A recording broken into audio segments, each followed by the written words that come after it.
이제 겨우 6화까지 본 건데 화려한 날들 이야기만 나오면 심장이 벌렁거리네요.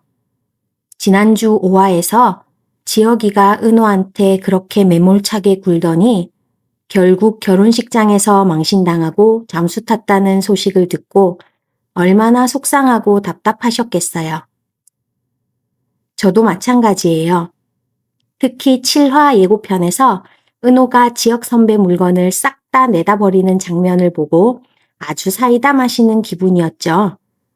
아, 근데 마지막에 30대 초반 남성의 시신이 발견됐다는 뉴스를 보고 심장이 쿵 떨어지는 줄 알았어요.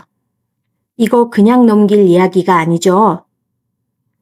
자, 이제 우리끼리 앞으로 방영될 7화의 전개에 대해 미리 한번 예측해 보는 거죠.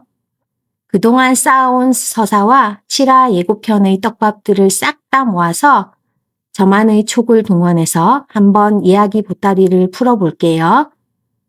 지난주 마지막에 이지혁 선배의 결혼식이 망하고 잠수 탔다고 했을 때 와, 속 시원하면서도 왠지 모르게 불안했어요. 비혼주의 신념까지 버리고 현실과 타협했는데 그마저도 무산됐으니 얼마나 허탈했겠어요. 7화는 아마 이지혁의 대탈출 또는 잠수 이야기로 시작할 것 같아요. 7화의 시작은 결혼식 무산이라는 대형 사고를 친 이지혁의 시점으로 돌아갈 거예요. 그는 망신스러운 상황을 뒤로하고 가장 먼저 도망쳤겠죠. 휴대폰까지 꺼버리고 잠적한 걸 보면 정말 세상과 단절하고 싶었을 거예요. 저는 지혁이가 바닷가 근처에 있는 아무도 모르는 한적한 오두막 같은 곳으로 떠났을 것 같아요. 과거에 혼자 생각을 정리할 때 찾던 곳일 수도 있고요. 그곳에서 그는 텅 빈 바다를 바라보며 자신의 삶을 되돌아볼 거예요. 회사에서는 낙하산 후배에게 치이고 아버지까지 실직하면서 백수 삼부자 신세가 됐고 결국 사랑 없는 결혼을 선택했지만 그마저도 엉망이 되었죠. 그는 이렇게 살기 싫은데, 이렇게 살고 싶진 않은데 라고 혼잣말하며 자책할 거예요. 과거 능력 있고 취미도 많고 사랑하는 사람도 있었던 반짝이던 시절의 자신을 떠올리며 지금의 초라한 모습을 견딜 수 없어 하겠죠. 이 과정에서 지혁이는 비로소 깨닫게 될 거예요. 자신이 원했던 화려한 날들이 돈과 명예가 아니라 소중한 사람과 함께하는 소박하고 진실된 삶이었다는 것을요. 하지만 이미 모든 것을 잃었다고 생각하며 절망에 빠질 것 같아요. 자, 이제 우리 은호 이야기를 해봐야겠죠? 7화 예고편에서 은호는 나하고 지혁 선배가 안 어울리는 이유가 이거였어 라고 말하며 이제야 모든 상황을 납득하고 지혁에 대한 짝사랑을 정리하려는 모습을 보였어요. 아마 지혁이의 결혼 소식을 듣고 큰 충격과 아픔을 겪었지만 그의 도망자 같은 선택을 보며 그에게 더 이상 미련을 두지 않기로 마음먹었을 거예요. 그 마음이 분노로 표출된 거죠.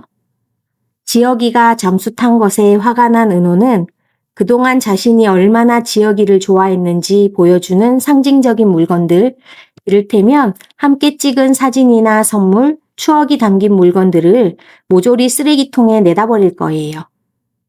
저는 이 장면이 정말 중요하다고 생각해요. 은호가 더 이상 지역 바라기가 아니라 자기 자신을 위한 삶을 살겠다고 다짐하는 순간이 될 테니까요. 이때 박성재가 나타날 거예요.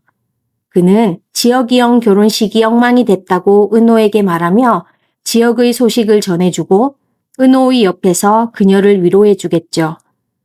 은호가 물건들을 버리는 걸 보며 그는 묘한 미소를 짓고 은호는 그에게서 알 수 없는 위로를 받으며 복잡한 감정에 휩싸일 것 같아요. 은호가 나도 이젠 이 짝사랑 마지막 정리하러 가는 거예요 라고 말하는 장면이 바로 여기서 나올 것 같네요. 이제 가장 섬뜩한 떡밥이죠. 7화 예고편 마지막에 나온 30대 초반 남성의 시신이 발견됐다는 뉴스. 저는 100% 이 남자가 삼화에서 은호를 미행했던 의문의 남자라고 확신해요. 그는 고성이의 사주를 받은 사람이거나 혹은 은호의 과거와 얽힌 비밀을 알고 고성이를 협박했던 인물일 거예요. 실화에서는 이 미스터리가 본격적으로 시작될 거예요. 뉴스 보도를 본 은호는 어딘가 모르게 불길함을 느끼겠죠. 아마 그 남자가 남겼던 넌 날 모르는 척하면 돼. 하지만 난 널 오래 지켜봤어 라는 섬뜩한 메시지가 다시 떠오를 거예요. 그리고 형사들이 사건 현장을 수사하는 장면이 나올 것 같아요. 그들은 남자의 소지품을 조사하다가 사마에서 나왔던 오래된 사진을 발견하게 될 거고요. 이 사진에는 은호와 얽힌 어떤 비밀이 담겨 있겠죠?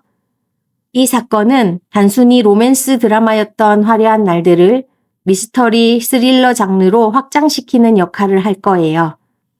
고성이는 자신의 악행을 숨기기 위해 이 사건을 조작하려 들 거고 박성재는 어머니의 계획을 눈치채고 혼란스러워할 겁니다. 지혁이는 자신의 인생을 정리하려던 와중에 이 소식을 접하고 자신이 지키지 못했던 은호가 위험에 처했다는 것을 알게 되겠죠.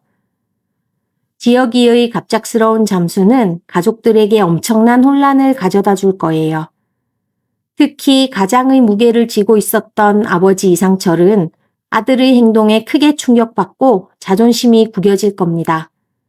내가 뭘 잘못했나 하고 자책하며 힘들어하겠죠. 어머니 김다정은 아들 걱정에 피가 마르고 동생들인 지환이와 수빈이도 지혁 때문에 힘들어하는 모습이 나올 거예요. 지혁이가 잠수 탄 이유를 가장 잘 알고 있는 사람은 박성재겠죠? 하지만 그는 지혁이의 행방을 섣불리 가족에게 알리지 않을 것 같아요. 지혁이와 은호 사이의 관계를 아는 사람이니까요. 대신 그는 은호의 곁을 맴돌며 그녀를 지켜주려고 할 거예요. 실화의 하이라이트는 이지혁의 귀환이 될 것 같아요. 그는 더 이상 도망치는 삶을 살지 않겠다고 다짐하고 휴대폰을 다시 켜서 가족에게 연락을 하려고 하겠죠. 하지만 그 순간 그는 30대 초반 남성의 시신 뉴스를 보게 되고 은호의 이름이 그 사건에 얽혀 있음을 직감하게 될 겁니다. 자, 여기까지 제가 예측한 화려한 날들 7화 전개 내용이에요. 간단하게 정리하면 지혁이는 결혼식을 망친 후 잠수를 타서 과거의 자신과 마주하고 자신의 초라한 현실을 깨달아요. 은호는 지혁에 대한 짝사랑을 완전히 정리하고 새로운 시작을 다짐합니다. 은호를 미행했던 의문의 남자는 시신으로 발견되고 이 사건이 은호의 삶을 뒤흔들어요. 성재는 은호의 곁을 맴돌며 그녀를 위로하지만 그의 행동에는 알 수 없는 의도가 숨겨져 있어요. 모두 종합해보자면 이지혁은 돌아오려던 찰나에 은호가 위험에 빠졌다는 사실을 알게 되고 그의 발걸음은 다시 은호를 향하게 될 거예요. 진짜 이렇게 쓰고 보니 7화가 너무 기대되네요. 저희 뇌피셜이 얼마나 들어맞을지 두근두근. 우리 다음 주에 만나서 다시 수다 떨어요.